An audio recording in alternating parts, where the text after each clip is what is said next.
The entrance exam had 20,000 candidates. Only 100 made the final cut. The scoring was based on a combat. 5th place, a noble. 4th, Cain, another noble from one of the biggest families in the empire. 3rd, 2nd, all the same, but at the top stood a commoner, Louis, from an orphanage, with 0 magic training. This girl is a genius, daughter of a grandmaster, trained since birth, and already casts magic at high level. So why is her face is completely messed up and her nose bleeding in the academy entrance exam? This fight was supposed to be easy for her, but when his eyes turned red for a split second, Faye didn't see a 13-year-old boy anymore, but a monster. Crazy to think that the person going through the biggest risk at that moment was actually the boy and not her. See, in this world, if you're born with black hair and dark eyes that turn red, they kill you before you can even cry. This kid's been hiding his real identity since the day he was born, and he just walked into the most elite magic academy in the empire, surrounded by people who would execute him on sight if they knew what he really was. The reason is that centuries ago, a genius appeared when humanity was enslaved by monsters. He invented arcane martial arts, freed the entire human race, and became known as the first hero. But here's the thing, they don't celebrate on the holiday. That hero went insane.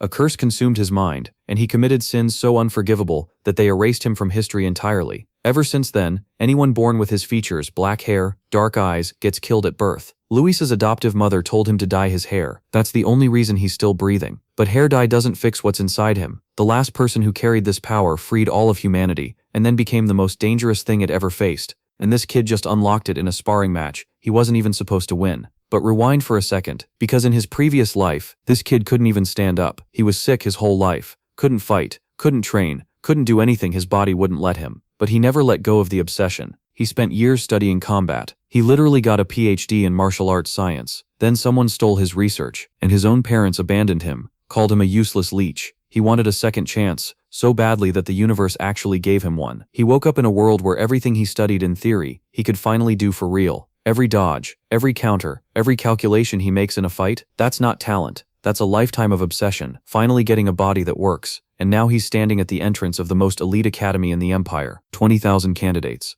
Only 20 spots. Every noble in that building wants him gone. If they find out his hair color, he gets killed. The curse inside him could wake up at any moment. And this kid? He promised his mom he'd buy her that orphanage. This is where everything starts. The nun asks if he brought all the required documents. She's freaking out because she heard some applicants actually die during the tests. The dad, on the other hand, isn't that worried? Because worst case, he just won't pull out and he'll make another kid. That's the only academy in the northern region of the empire where commoners are even allowed to take the exams. Founded by the Candria family, it's one of the best in this whole quadrant of the galaxy. Only a few privileged people get taught magic there, and they're trained by the best. Most of the famous mages who came from poor families graduated from that place, and the dad thinks it's the perfect environment for his son to learn too.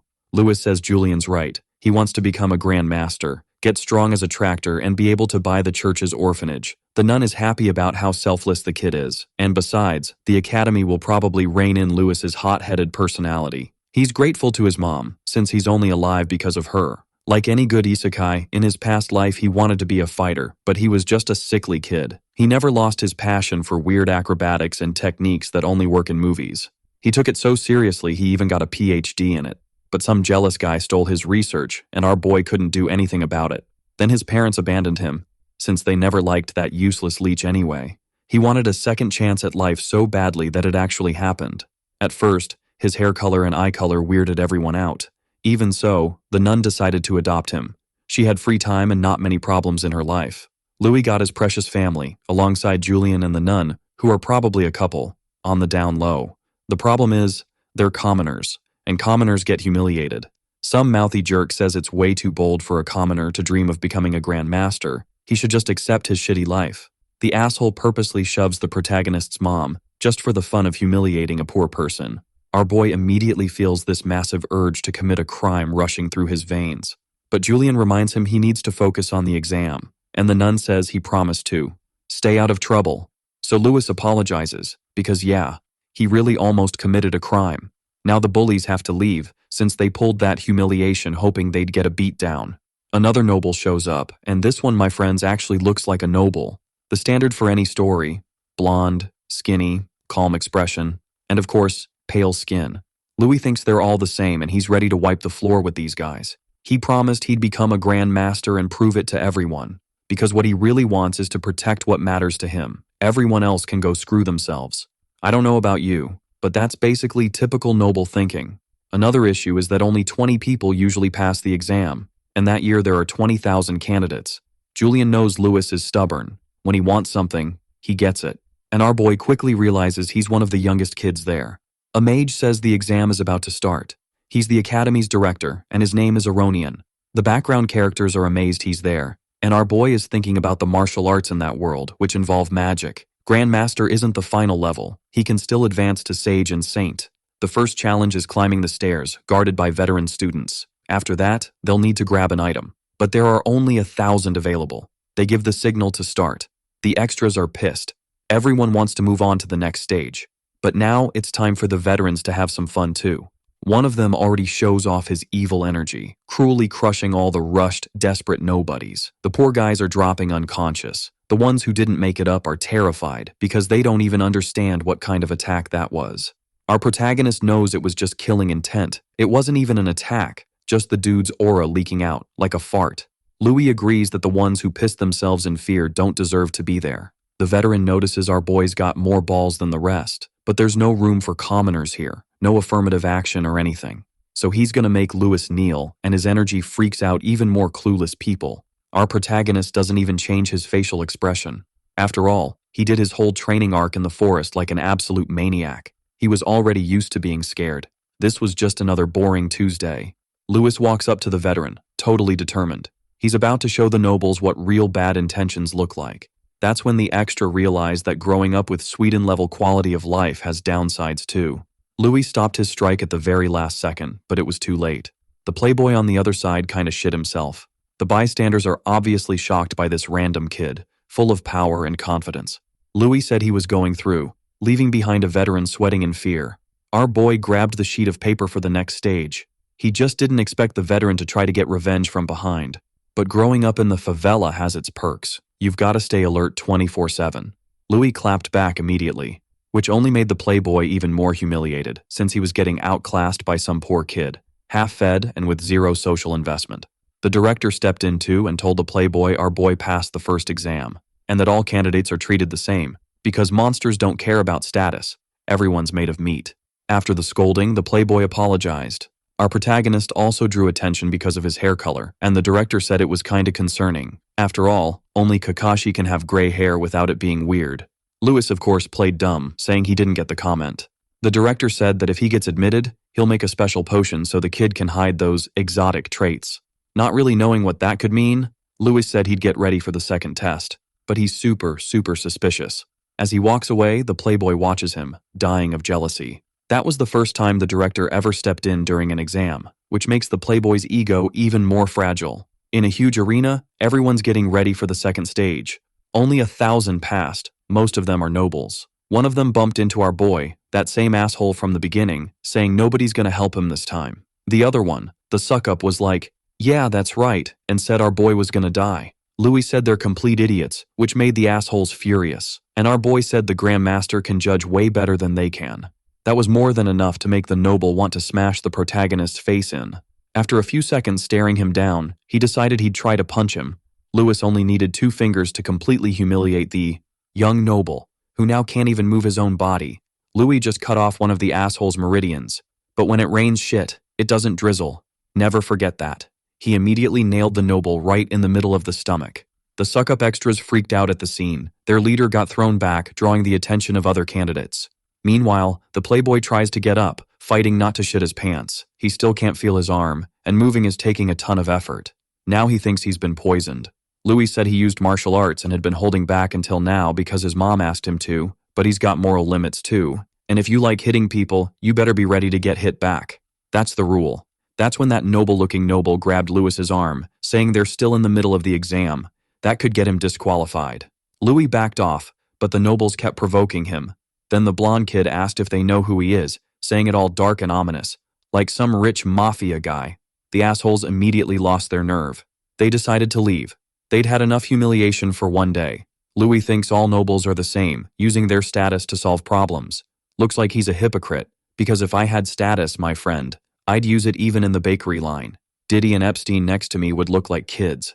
Back to the story. The blonde guy said Louis is strong and brave. He suggested they team up, if Lewis is down. That offer immediately caught the attention of some girls who'd love to join Cain. Pretty soon, the young noble was surrounded by gold diggers. Some don't even believe he's only 13, since he's so impressive, and Louis just kinda scoffs at that. A huge magical whirlwind appeared in the arena. It's the director, who apparently loves stroking his own ego. Now it's time to test the candidate's strength. A golden symbol appeared on each of their chests. Cain realized it was a mark of the Earth attribute. The next second, everyone's bodies became insanely heavy. And while they're dealing with that heavy load, they still have to walk all the way to the arena. Some of them can't even stand up. Then people notice this one kid just strolling around like it's nothing. Even Cain has to take a look. It's our main guy, calmly walking up to the director. Louis is the first one to finish the test, and the extras are getting more and more shocked. Cain went through 3 years of brutal training to pull that off, and even he knows it's not easy. The director uses magic to put some weapons on display in case the candidates want to use them. Louis immediately grabs a sword. Now comes the fun part, the violence. Time for them to beat the crap out of each other. The director disappears and tells them to release the slimes, but nobody even knows what that is, until a bunch of creatures start falling from the sky. Blocking an attack is worth 1 point, dodging is 2, defeating 1 is 5. Your score decides your rank. Only 100 move on to the next stage. One of the extras thinks the slimes are super dumb, so he charges in trying to rack up points. But the slime isn't just going to sit there and die, it charges back. The hit is so brutal the guy loses a bunch of teeth, and the slime uses the momentum to change direction and go after its next victim. While everyone's freaking out, even more creatures show up. This is definitely a blast for the examiners. One teacher says that this year they've got kids from the Aranka and Durahan families. They're probably about to set a new record. The professor with glasses says there are some interesting commoners this year too, like our boy. They're hoping he shows something even cooler. And the professor notices that so far, Louis hasn't taken a single step. Seriously, these extras never stop talking nonsense. They're saying the commoner got scared. A creature heads straight for Louis, full of rage. Our boy dodges it super easily. The slime still hits other extras. They weren't so lucky. Nobody can figure out how he did that. The creatures are getting bolder, attacking more and more. Louis can feel several of them closing in.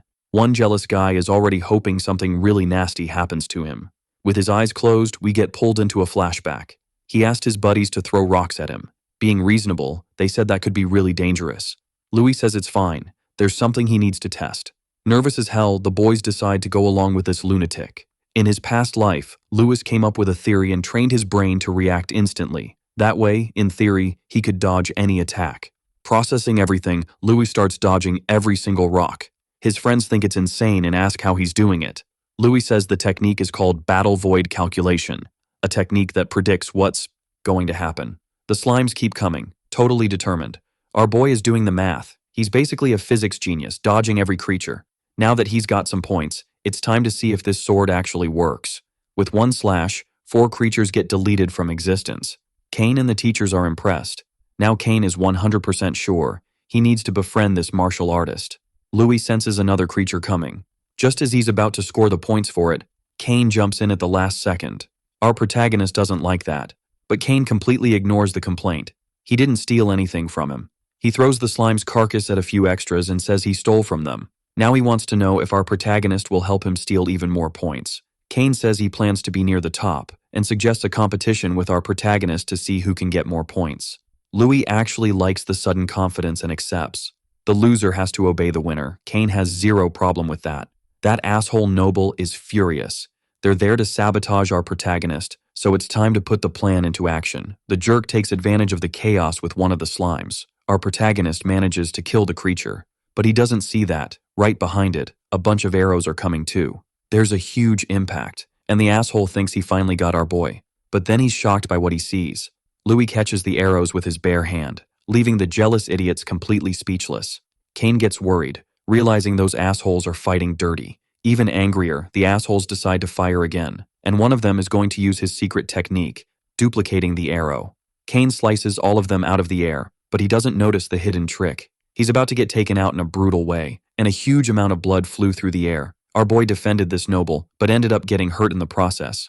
That made Cain really worried, and Louis knows he's the target of those idiots. The teachers saw that cheap shot. One of them even thought about getting rid of those assholes. The headmaster said it wasn't necessary, since those assholes are so bad they'll get themselves eliminated naturally. Switching his sword stance, Lewis asked Cain if he knows baseball. Another creature is coming straight at our boy, who's basically a physics genius. He smacked the creature with the non-sharp side of his sword, launching the monster like it was a ball, and, by pure coincidence, it's flying right at the assholes. The hit was so strong one of them got eliminated on the spot, and judging by the damage to his chest, a few ribs are missing too.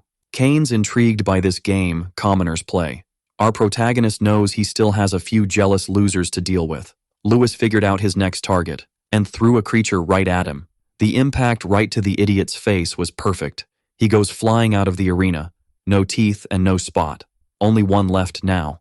And the young asshole is terrified. He tells the commoner not to mess with him or the upperclassman will get revenge. Cain stuck his foot in the guy's path so he'd trip right out of the arena. He took the chance to thank Lewis for saving him from that arrow. And now the two of them are starting to build a real friendship.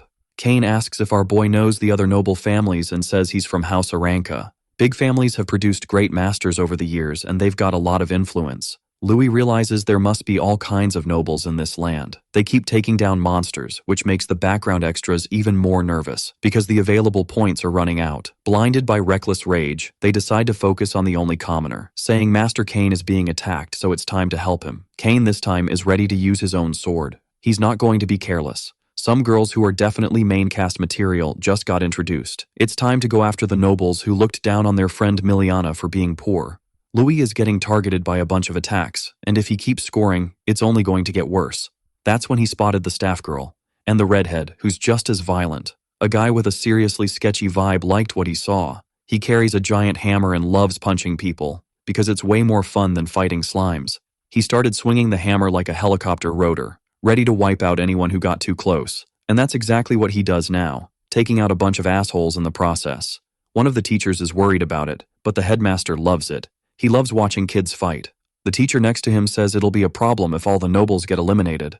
The headmaster says the academy has its own rules. Public opinion doesn't matter. That's when he appeared in the middle of the arena to end the second exam.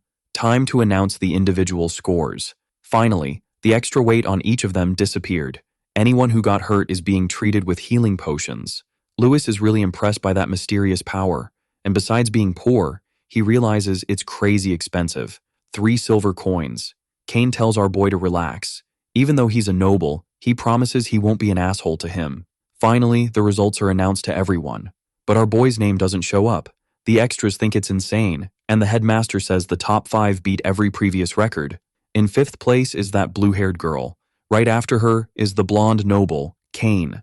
Above him is the redhead from the Durahan family. Our protagonist starts getting really nervous, since his name still hasn't been called. Until his score gets announced, 887 points, 2nd place, leaving everyone completely stunned. Cain admits he lost the bet and asks what he has to do. Louis says they'll decide later. Above our boy is someone with 888 points, Neil, that weird red-haired guy, who's already super interested in this year's competition. The extras are shocked by how big he is, plus he's a commoner. The one who didn't like it was the girl from the Durahan family, who wanted to be the best in the competition. The veteran nobles feel insulted, since the younger ones lost to commoners. That's never happened in the Academy's history, and both commoners came from orphanages. But they're funded by the Academy. They do that because real power doesn't care about social status. Now the ones who passed have to move on. Cain wants to know who the strongest commoner is, but our boy isn't interested in that. The final exam is going to happen in a forest. It's a survival test, and also a battle royale. Badges were handed out to each candidate, and they'll be dropped somewhere in that forest. The goal is to collect badges. Any method is allowed. If you lose your own badge, you're out. Only the last 10 survivors pass. Cain doesn't want to split up from the protagonist now. He tells his new friend to be careful. Lewis now gets why the last exam's results were done that way, to leave that uncomfortable vibe hanging in the air. The headmaster is way too excited, ready to watch those kids beat the hell out of each other. Lewis walks calmly through the forest, determined to win. He ends up running into one of the nobles, who wants revenge for his social class. Before long, our boy realizes he's surrounded. Some assholes are even hiding up in the trees. Lewis figures out his location was leaked by the event organizers themselves. The first nobody rushes in, but can't land a hit. The others are itching to humiliate our boy too, since they can't hit him either. The arrows flying in get blocked as well. Now Lewis is getting pressured from all sides by these worms. Once again, he feels that weird, mysterious energy in the air. He has to defend against that attack really carefully.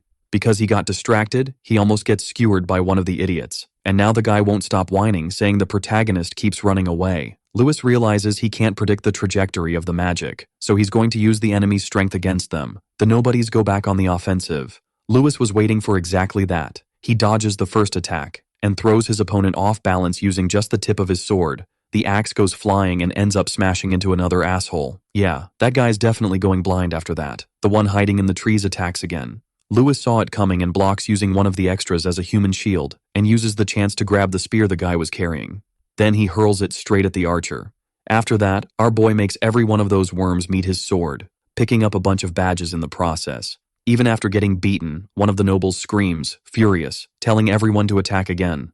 To his surprise, a mysterious person takes position up in the tree. Cain shows up to help the protagonist. The other nobles freak out, since Cain also had to fight his way through a bunch of enemies. After taking them all down, Cain uses some interrogation to get info, so that's why he decided to help. Since that loudmouth extra won't shut up, Cain throws a crossbow right at his face. Lewis is glad his new friend is okay. Cain says they're just low-level nobles who only recently learned magic, nothing to worry about. After handing some badges to the protagonist, he says this could get messy and they should team up. Lewis turns him down and a girl steps out of the shadows saying she agrees. Because she's super proud, she asks the protagonist to fight her. Cain says the girl, Faye, is the daughter of a grandmaster. Lewis asks if the two of them are friends, and Cain looks visibly offended by that. Cain admits he fought her once and was careless, and the protagonist realizes Cain lost. Faye tells them to stop flirting and start fighting. Cain says she can use magic and is already at apprentice level, so it'd be better to just ignore her. Totally furious, she calls them cowards. But the protagonist accepts her challenge. He's been wanting to see if these noble families are actually that strong. Faye says she'll be fair and won't use magic. Without hesitating, she attacks. Her spear looks like it goes straight through the boy's body, but actually, he stops it with one of his arms. To pull her weapon back, Faye spins the spear all the way around, and she keeps pressuring the protagonist like a maniac, ready to end his life in just a few hits. Her strikes are strong enough to tear up the ground. The proctor teachers watch it all. The Durahan family's spear techniques are insane, and the commoner is clearly skilled too, but they don't believe our boy can win. They decide to ask the headmaster what he thinks. He agrees Lewis is probably going to lose, even though he likes him. The fight is a clash of bodies and willpower, and that girl is seriously determined. So far, Louis has managed to dodge every single one of her blows, which just makes her even angrier. Right then, our main guy managed to spot some miracle equation from modern physics. He used that tiny opening to go on the offensive too. Faye had to change her grip, otherwise she wouldn't be able to clap anymore. Our protagonist had to dodge the next attack as well. Now that they've paused for a second, Faye's impressed by how well he keeps avoiding her. Lewis tells her it's not that hard, which just makes the girl even more determined. She's going to use her Holy Spear technique on him, but she didn't count on the protagonist being good at calculations. He knows that weapons range is a real problem, but there are a bunch of totally deadly flaws in that technique. The biggest weak spot is close-range fighting. If our boy can get in fast, he can block the attacks easily. Faye already figured out his plan. She knocks his sword aside and basically proves it won't work. Louis gets a little freaked out by that, and the girl says her spear technique has no flaws, turning into a whirlwind of blades. The teachers are impressed, because even her dad took a long time to learn that technique. There won't be anything left of the commoner. Against everyone's expectations, Louis is defending himself really well. Another weakness of spears is energy buildup. If he keeps defending, an opening will show up, or his sword will break. One of the two. Finally, our protagonist managed to see the missing piece of the calculation, but before he could land a hit on his opponent, his sword decided to quit on him, killing the hype for everyone. Faye thought it was impressive, but she regretted that the sword broke. Our boy realizes he's not that lucky. To make it worse, the girl is sure he was holding back during the fight. Louis says he likes to watch first before using everything he's got. Now he's going to use all his power. It'll be way easier using just his fists. Just from looking at his stance, Faye could tell there wasn't any opening. But it's time to attack again. She charges at him like a drill. Louis waits calmly for the moment of contact. Cain screams from the sidelines, freaking out, saying that technique is deadly and our boy's going to get seriously hurt. Louis immediately starts moving his hands, making Naruto proud. He meets the technique with his bare hands, completely blocking the attack. Now it's the protagonist's time to shine. To everyone watching, he stops the spear using only his hands. Nobody can understand what just happened, and the girl gets even angrier, getting rid of the spear with just a kick. Then she grabs it again right away, creating some distance. Louis is now completely boxed in by her. Using this super agile technique, it looks like she's going to attack from every direction. Louis has to focus as hard as he can, managing to redirect every single one of those attacks. The headmaster realizes it's a really interesting secret technique. He's never seen anything like it in his life, and to make it worse, it's a commoner pulling it off. And this time, he actually manages to hit the girl. She only doesn't fall because she catches herself with the spear. Even though she isn't hurt, her ego takes a fatal hit, so she asks what kind of terrifying technique that is. Louis says it's just a martial arts defense. He only added a few spins to cancel out the spear's rotation. Time to show how it works in practice. Faye watches the protagonist rush in with crazy speed. She tries to strike, but can't hit him. Our boy is dodging like he can see the future. Cain even has to rub his eyes. It's like he's watching a butterfly. These are techniques our boy learned from boxing in his past life, taking super light, rhythmic steps, closing in on the girl again, and smashing her in the stomach with all his strength. Faye realizes that cramp she's feeling could literally make her crap her pants. Cain is totally speechless now. Our protagonist is a real monster. Even the headmaster is shocked by what just happened. Even without using magic, there aren't many people who could beat her in that situation. Maybe this kid is a genius at unarmed combat. Faye gets up again, saying the fight still isn't over. Since she comes from a super proud family, she can't give up that easily. This time she's going to attack without using the spear, which is pretty dumb. Our protagonist just waits for the moment of contact. The clash between them happens brutally. Louis ended up with one of his legs hurt. That hit was seriously strong. He complimented the girl's technique. Faye said she doesn't only know how to use a spear. Then she threw a totally overwhelming technique at our boy. But Louis was already ready to take it head on. The two of them were trading blows like they were in Saint Seiya. Louis loves the feeling of fighting someone truly powerful. It's what he's dreamed about his whole life. The more he wants it, the more his heart starts burning, until his eyes turned red, and this dark energy showed up behind him. Faye has no idea what's happening because it feels like she just saw a demon. Her whole body freezes up from fear, and then she gets hit by the protagonist, clean, dead on. That freaks the director out pretty badly. Faye goes flying so far that some other background students notice. They didn't expect some random commoner to be able to do that. One of them suddenly gets a brutal headache. For no reason, the guy just throws up from how sick he feels. He also felt that weird, super scary sensation. Those jealous idiots' plan just went straight down the drain. And one of the nobles says that if the legends are true, our boy can't be left alive. Louis charges at Faye again, ready to give her a real beatdown. She manages to block some hits using the bones in her face, but it's not very effective. Our protagonist is getting more and more furious. Faye does everything she can to defend, realizing his power has shot up a lot. She's getting completely crushed, and at this rate she's basically about to get invited to stop living in a really painful way.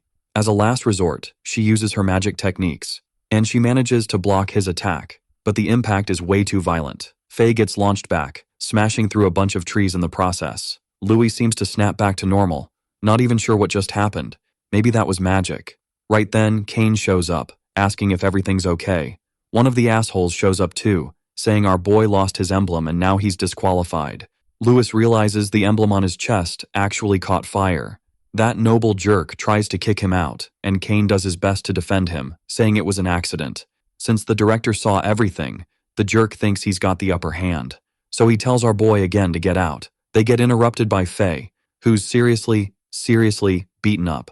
To Louis's surprise, she's still alive. The asshole extra asks if she's gonna interfere, but she just tells him to shut up. She knows his emblem got burned and apologizes for it, since she used magic by accident. Cain can't even believe she apologized. With Louis apologizing like crazy, she says that in the future they'll duel again, once they've been accepted. That makes the jerk laugh at them, because he thinks they're both getting eliminated. Faye tears off a piece of her clothes and gives it to Louis as a gift, a reward for beating her. Now he has 14 emblems. That should fix the fact that he lost his own during the fight with her. She's also not happy that weak people still haven't been eliminated from the competition.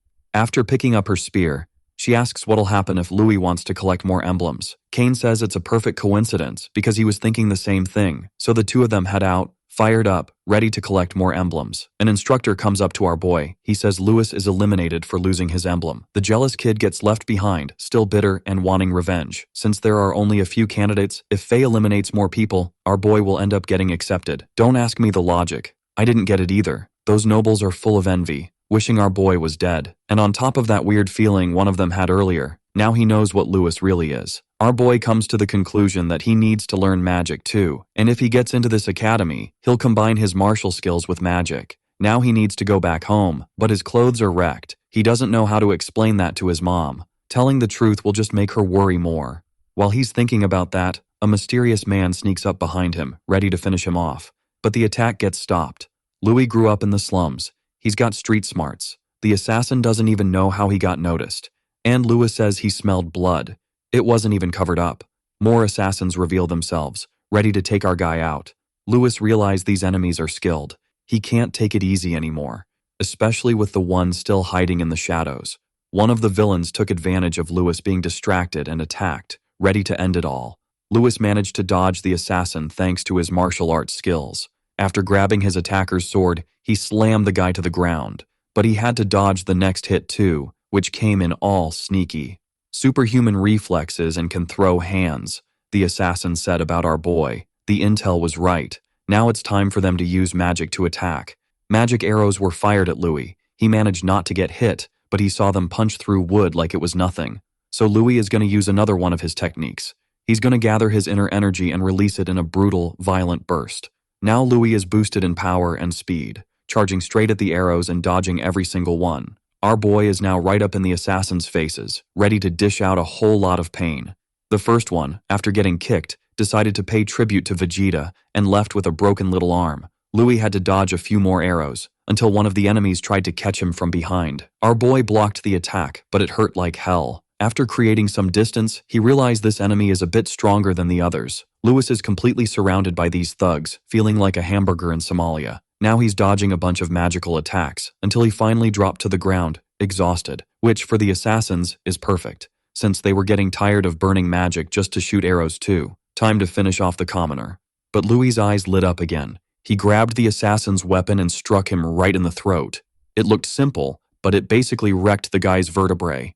With the weapon in hand, Louis fired a few times at the assassins, hitting some of them. Only the one who seemed like the boss stayed alive, and he said the kid really is impressive. Louis noticed this enemy is ice cold. His underlings got killed, and he doesn't even flinch. Trying to hit him with the arrows, our boy missed every shot. If this weren't a job, the assassin would have liked to take Louis as his student. The protagonist had to block a hit from that dark hammer. He got launched through the forest like he'd just been hit for a home run. Still in midair, he ran into the evil ninja again. The guy brags that he's on a higher level as a fighter. Time to end this, and he smacked Louis again with that cursed hammer. The ninja from the hidden village of envy attacks again.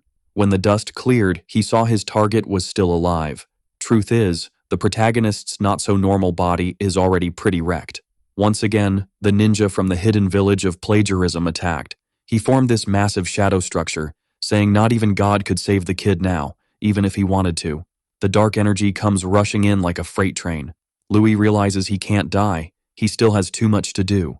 His eyes turned red with rage. Full of energy, he attacks too, saying he's going to survive. The two energies collide like stars. The dark ninja wasn't expecting anything like that. After the huge shockwave, Louis tries to crawl along the ground, coughing like crazy. The ninja walks up, saying that was weird. He thought he was fighting someone on his level. Now he gets why his client asked for this job. Time to finish the kid off, because he's a monster. At the last second, someone decided to step into the fight. The ninja had to dodge the attack, or he would have been torn to pieces. Trying to jump up, he saw he'd been completely surrounded, and then he got absolutely blasted. Louis still doesn't know who helped him. That's when the academy director showed up. He admitted the kid didn't lose control, pushed through that mess, but now he needs to take a tonic to recover. The director looks again at the assassin's body. He wants to know who put out that contract. With barely any life left, the ninja asks if the Grand Master is really going to protect this monster, because he's only the beginning. After delivering that message, the assassin's body completely exploded. The director realizes this is serious. Judging by how professional the assassin was, he's dealing with dangerous people. Louis was impressed by that healing potion. Even his broken bones were fixed. Our boy knows the director didn't show up there by coincidence. It's time for him to say why he always saves him in situations like this. But the director said they'll talk at the boy's house. What really freaked our protagonist out was that it was already super late, and his mom must be worried sick. He sprinted ahead, but before leaving that place, the headmaster spoke to a little creature and told it to clean everything up. Back in the protagonist's town, his mom is getting harassed by a few nobles. They say she shouldn't have fixed that mill to pay less tax. Now it's time for her to pay with her own body. The asshole who suggested that ended up losing a few teeth, because our protagonist showed up just in time to save the day, making his mom insanely happy. But she quickly got worried when she saw the state of his clothes. Besides being totally wrecked, they're also covered in blood. One of the nobles who got beat up is the same guy who was messing with the kid during the exam, and he says the protagonist is in trouble now. They're going to report all of this to the Lord. When the headmaster shows up too, saying there's been a misunderstanding. Having a real grandmaster there scares those cowards stiff. In a threatening tone, he tells them to send his regards to the Lord. The assholes immediately bow their heads. As they run off, the grandmaster goes to talk to the protagonist's mom because he has something to tell her. Now everyone's inside the house. The headmaster looks at the millstone the nobles were talking about. It moves on its own. And apparently a lot of things around there work like that. The nun says the protagonist made all those gadgets. She has no idea how they work. Now she wants to know if her son caused trouble, and the headmaster says it's the opposite. The boy has incredible talent, something he's only ever seen in Gaia's holy scriptures. Back when humanity was ruled by monsters, a great genius appeared. He created arcane martial arts, and together with his companions, freed humanity. That day became a holiday, Liberation Day. In the scriptures, he's called the first hero. The nun is amazed by the story. Louis says that in other people's histories, there isn't even a hero figure like that. The headmaster says the hero shows up in a different form, a man with black hair and dark eyes. But that's a huge secret. Only humanity's leaders have access to it. The hero saved everyone, but madness took over his heart and he lost control. He committed unforgivable sins and was erased from human history. That inner madness comes from a curse. Now the protagonist is wondering if he carries it too. That's why people with black hair and dark eyes are killed at birth. The protagonist isn't going to hide who he is just by dyeing his hair. His mom is really shaken by that. She was the one who told him to do it, and she says her son is a good person. Louis tells her to calm down. If the headmaster wanted to get rid of him, he could have done it plenty of times already. The Grand Mage is shocked by how wise the kid is, and that he managed to control that inner madness too. He says the boy has what it takes to become a new hero. Even if the world looks peaceful, a huge darkness is always lurking. The headmaster used to think the legends were nonsense, but now he wants to guide the protagonist down the right path, to save humanity. Thanks to Faye and Cain's efforts, a lot of candidates were eliminated. In other words, the kid passed, and the headmaster wants to know if the protagonist wants to become his personal student. Louis likes that bet, and asks what happens if the kid loses control. In the blink of an eye, the headmaster slices the apple Louis is holding clean in half. He says that if the boy ever loses control, he'll also end his own existence. The next day, one of the protagonist's friends is shocked that he got an invitation from the headmaster. That's a massive honor. But the protagonist wants to know what the headmaster's connection is to that place's history and the so-called hero. Since the headmaster saw through his disguise immediately, Louis also asks why his mom had to hear all that. The headmaster says he did it to take the weight off all of them. The truth is, his family will be in danger once people learn the truth. It's time for the boy to get stronger. Those hardships were only the beginning. Louis agrees with all of it. The next day, a bunch of snot-nosed kids run up to Louis. The little girl doesn't like hearing that he's leaving the orphanage. But the boy promises he'll come back during breaks to visit everyone, and the girl makes him promise for real, with a pinky swear, until someone tells him a noble's butler is waiting for him. A huge carriage is parked outside. That's the Aranka family's butler, and the young master invited our boy to come see the mansion. After reading a letter, Louis realizes Cain wants to strengthen their friendship before classes start, so he accepts the invitation. They head to another city. Louis is blown away by how massive the place is. Cain is already outside, excited to welcome our fighter. He's really happy they're going to be classmates. Louis admits he only passed because of Cain, so he's grateful. And since they couldn't fight during the exam, Cain wants to spar with him a few times, especially because he needs to learn more about magic and the academy. That's when an intimidating girl shows up asking what all the noise is and who this stranger is. She's Cain's mother.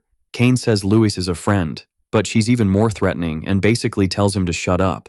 She says Cain should choose his friends carefully. Aranka House isn't a place just anyone should walk into. A commoner isn't worthy of it. It's a waste of time.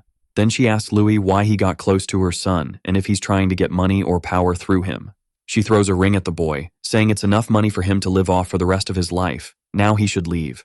She says it like she's totally sure of herself. Cain is completely embarrassed, not understanding why his mom would do that. But Louis stays polite, bows, and says he became friends with Cain because he recognized Cain's skill. Then he picks up the ring from the floor and asks if she really thinks Cain is worth that little. Annoyed, she orders the guards to throw the commoner out. Cain tries to stop them and says his friend is more talented than he is, and that he broke all the exam records. But his mom is stubborn and thinks she's just hearing lies. Louis says that if he stays close, Cain can become even stronger. That makes the witch lose it, until the alpha of the house walks in. He hears the part about his son getting stronger, and that catches his interest. Just seeing William makes the woman change her tone immediately. She walks up to him trying to explain herself, but he completely ignores her. Cain bows to his father respectfully. Louis introduces himself too, and feels an aura just as intense as the headmaster's. William asks if what Louis said is true, and the boy confirms it. Now it's time to prove it. William releases his energy at full force. Louis feels a terrifying, overwhelming killing intent. He can barely breathe. Then he realizes it doesn't feel like intent anymore. It feels way too real. Louis feels like his chest just got pierced by a cannonball. It's a horrifying force of will, and Louis feels like his soul is being torn apart.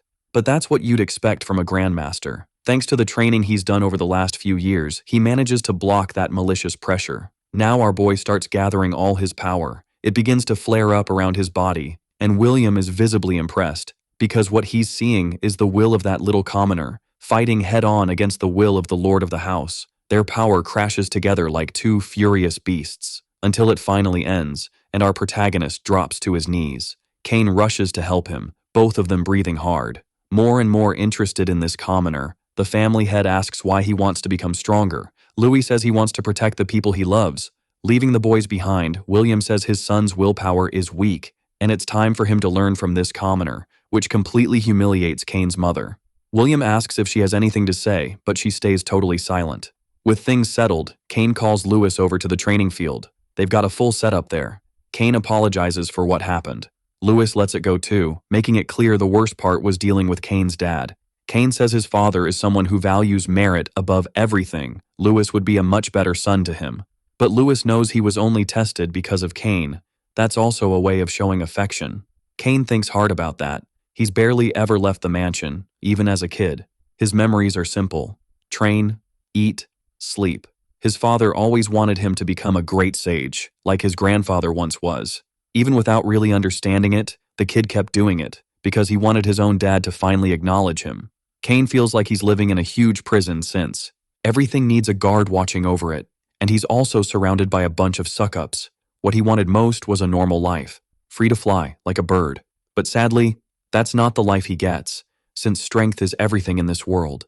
He doesn't even want to keep getting stronger, but every time he swings his sword, Cain gets a little closer to breaking all those chains.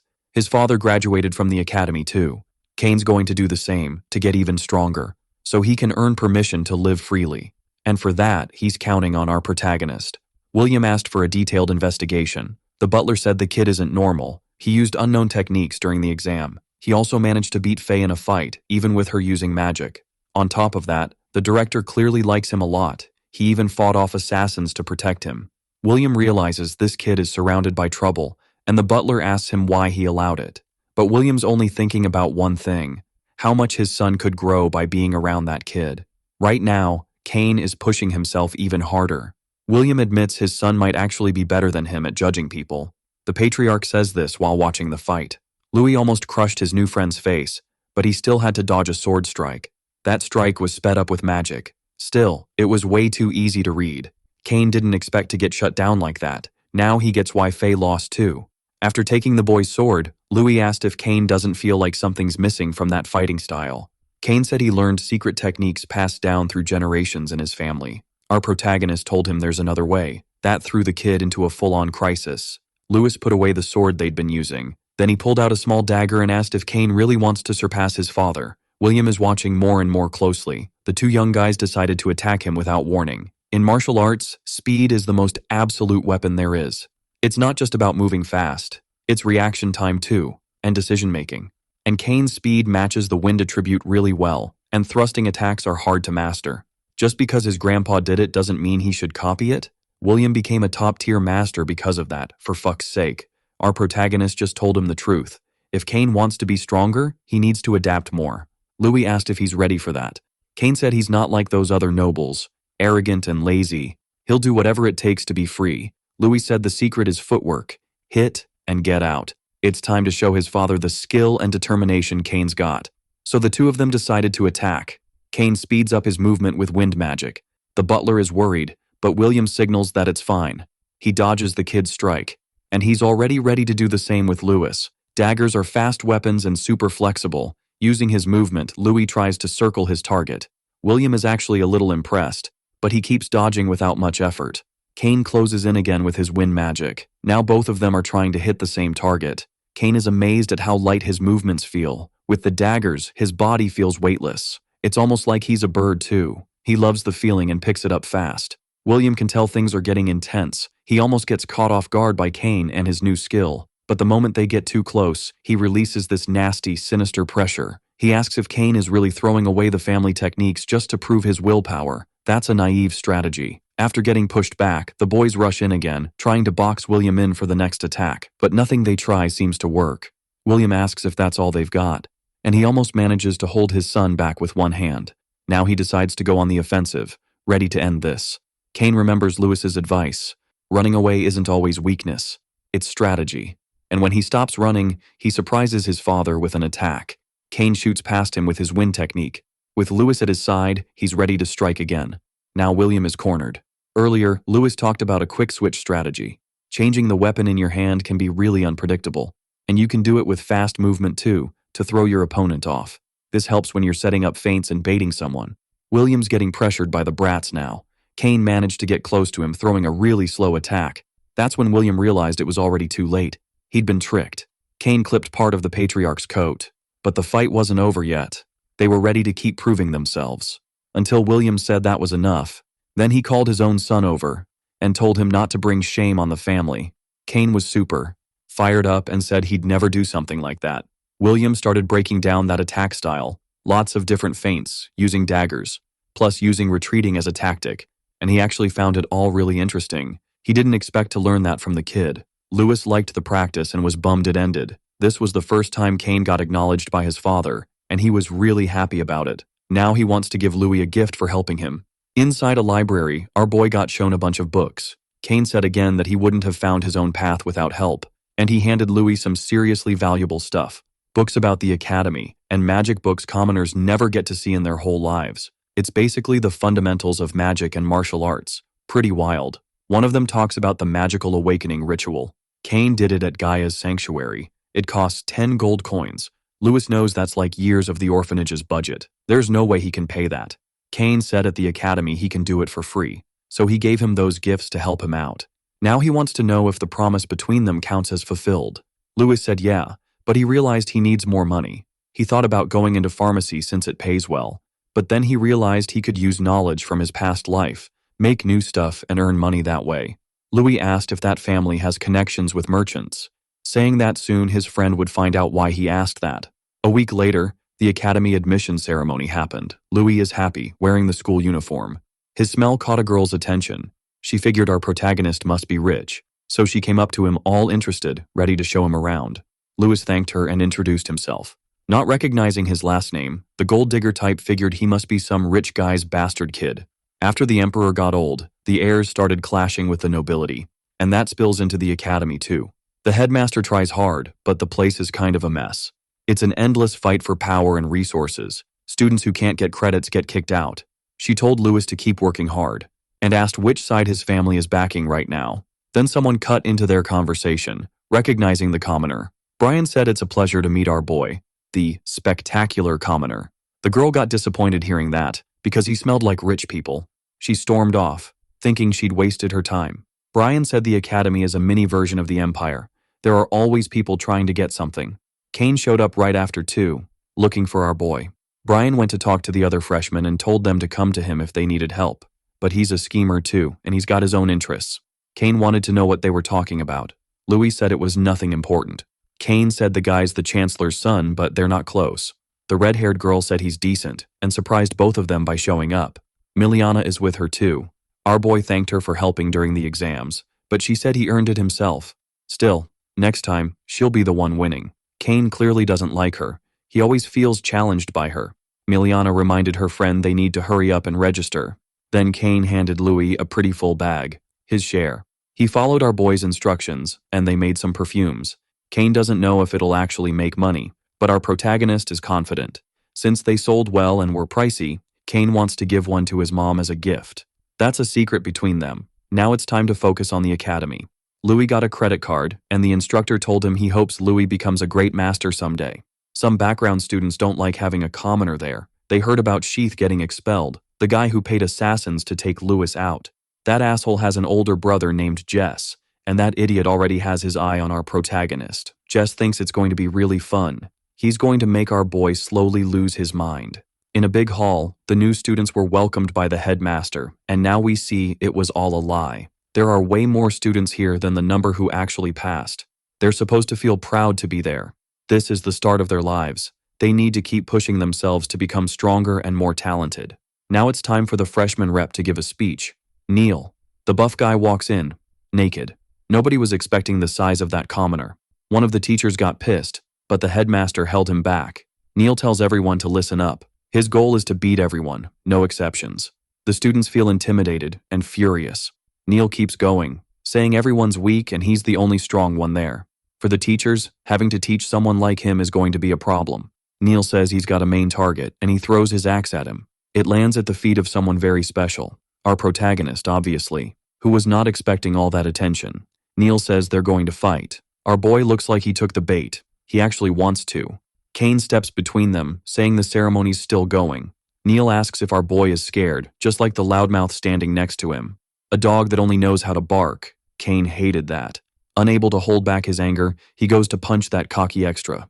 But our protagonist grabs his hand and tells his friend to calm down. Neil says he can take both of them at the same time, since they're cowards. Brian comes over too, knowing both of them are talented, and suggests they try to get along. Selfish guys like Neil can end up screwing themselves over in a place like this. The redhead just tells him to get lost. He's not interested in weaklings. Brian's offended too. And the other students want to see things get nasty, since Neil is just a commoner, nothing more. Cain says some people only learn the hard way. Neil's ready to throw down, but a teacher stops him. That place has rules for duels, and doing it like that isn't allowed. People who break the rules usually get expelled. Neil immediately calms down, since he doesn't want to get kicked out. He says the fight will have to wait a little longer, but he promises he'll meet Louis sooner or later. The teacher ends the ceremony. The rest of the day is free for the students. Our boy doesn't get why he got all that attention. Cain says it's all that annoying girl's fault. Faye gets mad at the comment.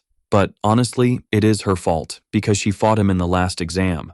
Time ran out, so it was a draw, but Neil heard the rumors about her losing to Louis. She's relieved a huge mess didn't break out right there. Cain tells them to get out of there now, because it looks like they've got everyone's eyes on them after what happened. At the academy shop, Louis realizes everything is crazy expensive. But the clerk says they've got cheap stuff too, like a pillow for 30 silver coins. But the more she shows him, the more awkward Louis feels. Cain insists it's all cheap, and that money and credit at that academy are a big deal. Louis buys the starter kit for 100 silver coins. Good thing he made a profit selling perfumes. The rest he's going to send to the orphanage. Since potions are essential for training, he needs to keep getting richer. The redheaded girl is leaving, but she knows that tomorrow will be Louis' awakening ceremony. All our boy can think about right now is making money. In the dorm, he's looking for his room and really hopes he doesn't have to share with some weirdo. He sees something going on in one of the rooms. Someone's throwing stuff out into the hallway. A bunch of jerks are arguing like crazy. In the middle of them is a young guy, totally silent. One of them grabs the kid by the collar, asking if he wants to fight. Then someone taps the jerk's arm with a fingertip. He feels something weird in his arm. Louis did that to warn him that fighting is forbidden there. Little by little, the jerks start backing off. But the guy who got stung in the arm is furious and ready to hit back. Our protagonist blocks, and he even makes the jerk accidentally hit one of his own buddies. Louis uses the moment to say he didn't hit anyone, and that he has witnesses. The jerks keep arguing because they can't even tell what just happened. Louis touches one of their legs, and the guy automatically kicks another one of the jerks. They're getting more and more confused. Our boy touches another jerk, who feels something strange all over his body. Not long after, they're all hurt, and completely confused. They're saying it's all our main guy's fault, but Louis said he didn't do anything and shouldn't be blamed for it. Then one of them decided to call Louis a monster, which made our boy furious. But right then, the gentle kid decided to actually do something. Louis realized he shouldn't do anything else, so he said that if those students needed to complain about something, they should go talk to the principal, together. The assholes changed their minds immediately and decided to run off. Lewis introduced himself to his new roommate. The guy didn't say anything, but judging by the stuff he was carrying, his name must be Kara. Lewis was a little confused. Then the door got shut right in his face. That dude is really weird. He completely ignored Lewis. Even though it was the first day at the academy, it was way too intense. Out in the hallways, someone's plotting something dangerous and pretty suspicious. Our video ends here. If you liked it, leave your like. See you next time. Bye-bye.